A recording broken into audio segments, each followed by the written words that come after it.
this upside down. Glenn's in big trouble. Oh, this is a bad one, Brock. It is indeed. Got into that fence. The car continues to flop and roll. It looks as if the roll cage stayed together. There's sheet and promptly turned it into ashes. After the initial explosion, the fire that resulted burned the parachutes away. Gary was not able to trigger the fire bottles, which allowed the fire to grow. Fortunately, he was able to swing the car sideways, scrubbing off speed, and with the help of the NH3's Diamond P cameraman, Jeff Kelty, caught this dramatic footage as Bazemore tried frantically to get the car stopped.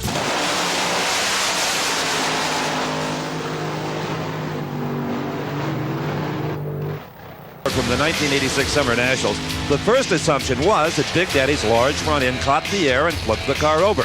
Nobody was completely sure, though, not even Big Daddy himself, causing the car to lift the front end and blow over in spectacular fashion. Now, usually you get some warning of something like that earlier in the run.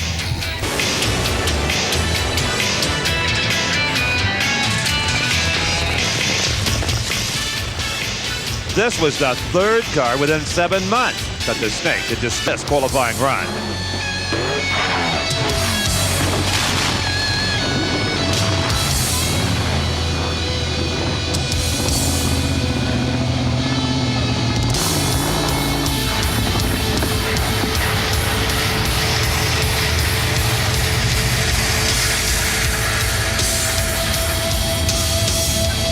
As always, the safety safari was right there nonetheless.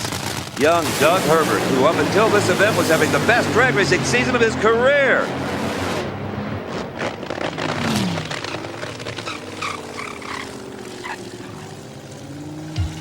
Having seen all that fuel spewing from the tank, Doug Herbert wants out of that car. The quick-release steering wheel made it a lot easier than it might have been. He was just fine. Well, at Houston, in Top Fuel qualifying, Tony Coletta's car suffered the same fate.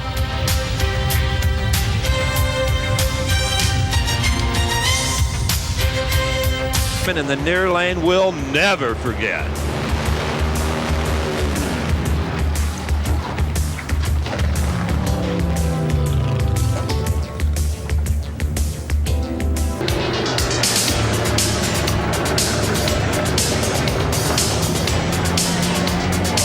We'll take some points, and that hurt our feelings, but money can buy that, and cars safe. And well, despite the explosions and all of the money spent fixing the damage, John Force won the Winston Funny Car Championship for 1990.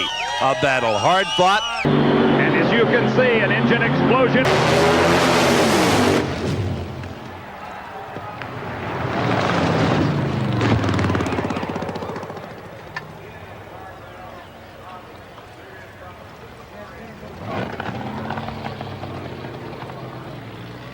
Bitching, huh? Is this live? Bet 50 to 150. Was that good or high? Yeah. Okay. I only bumped the guardrail once. It's okay. You okay, man? I used the fire bottles. Good driving. All right. You got him this time.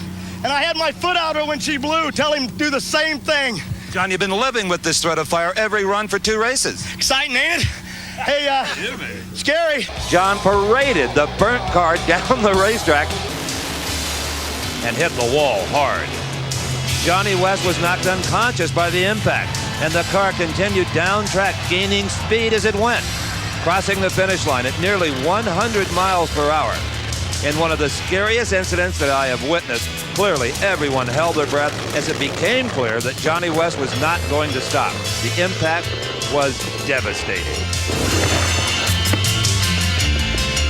With this unbelievable wheel stand.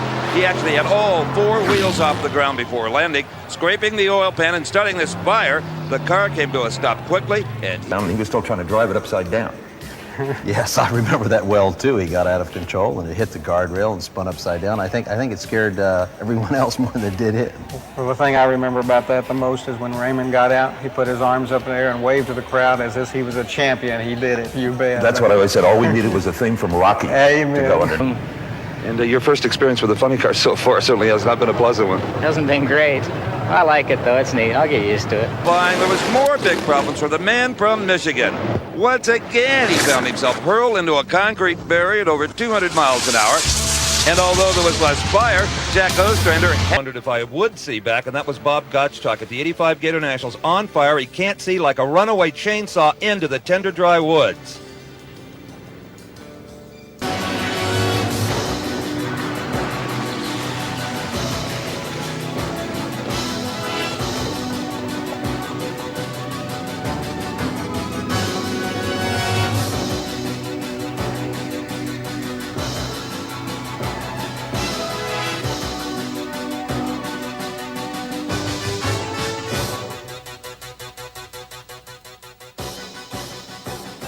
Well, I knew what had caused the incident in 1980.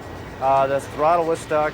There's really not a whole lot I could do about it. I went to routinely backpedal, as we say in the business, where you back off the throttle some to tame the tire because it was spinning the tire a little bit, about 400 feet off the starting line. So I was traveling about 180 miles an hour, and things went terribly wrong.